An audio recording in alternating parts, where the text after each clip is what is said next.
All right, we had the Auditor-General's report into the whole insulation fiasco during the week, and Mark Dreyfus, as a parliamentary secretary, had to take the new ball from the media in the absence of Peter Garrett and Julia Gillard and others. Here's Mark Dreyfus. As of now, there have been over 95,000 inspections conducted. Any figures that are produced from the 95,000 inspections that have been carried out to date are also not representative because they are... The public still have a right to know how many of those inspections were dodgy, even if you think they aren't representative. Why was it okay to release that figure in March, but it's not okay to say it now? This is an exercise in spin, surely. And on it went. Watch the blink rate of the Parliamentary Secretary for Hospital Passes as that, yes. as that press conference goes on a Friday afternoon. Well, it was a reasonable question that they were putting to. 95,000 inspections. OK, how many of them proved to be dodgy? And they didn't have a figure. Well, so I think it's a third, isn't it? Or somewhere around that mark? It was about 30% in the first. He's not a QC for nothing. Yes. That fantastic blank face. But this whole story has been one about... the priority being on the rearrangement of the public perception of the issue, and that goes right back to the beginning of the program. And everybody has, I don't know, it's unfair to say they concentrate more on the perception of the issue than fixing the problem, but there does seem to have been an enormous amount of energy put into working out who's going to take the rap for this. And in the end, it ends up being the department. And, you know, fine, the Auditor-General's had a look at the role that the department played and said that, you know, it was poorly managed. But, I mean, why was this department called upon to execute this plan in 2.5 years against its own advice because of this drive from the Prime Minister's office, effectively? But in the end, it's these public servants that end up carrying the can, which, you know, I think that a few of the people who worked hard on that scheme would probably feel justifiably a bit narked off about. Because the report, Gerard, does say that the department said they'd like to roll this out over 5 years, and that just simply wasn't acceptable to the government at the time.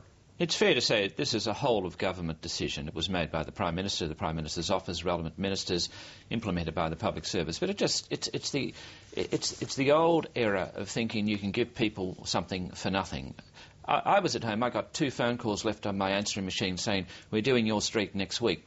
Be ready." I was at another person's home where someone came by and said, "We want to do your house," and the person said, "This is a rented house," and they said, "Don't worry, we'll do it at any rate." I mean, when work was being done without anyone having to pay for anything, it was always going to be a disaster. But it was motivated by 2 factors. There was a motivation of resolving an economic crisis, which in effect was a crisis of the Northern Hemisphere, not of Australia. And secondly, there was a concept of saving the world, because this was going to make some huge environmental plus to the Australian society. And none of them were valid. It was always going to be flawed, and it fell apart. But it's not fair to blame anyone in particular. I think you just have to blame everyone involved. Oh, I think, it wasn't quite as... We had a crisis here. We had a financial crisis in this country, and the point was to try to stimulate the economy and do something useful at the same time. But the absolutely utopian notion that you could actually roll this thing out without even having to get the homeowners to sign off that the job had been done.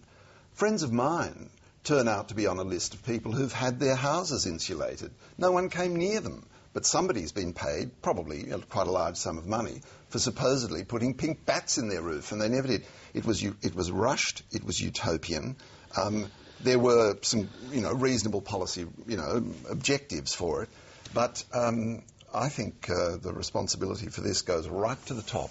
Well, not everybody is being mealy-mouthed about where the blame lies for this, by the way. And if I can just seize this marvellous new book, Party Thieves. Now, Barry's too shy to flash this around, but I'm not. It's Barry's new book out now. And this is how far Gerard's got into it. This is Gerard's copy. Underlined.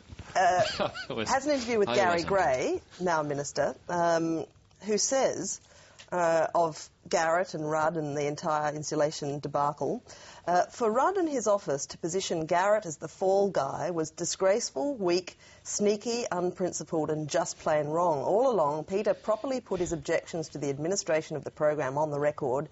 How can you have a situation where Rudd executes complete and total influence, micromanages everything, yet not the home insulation program? So...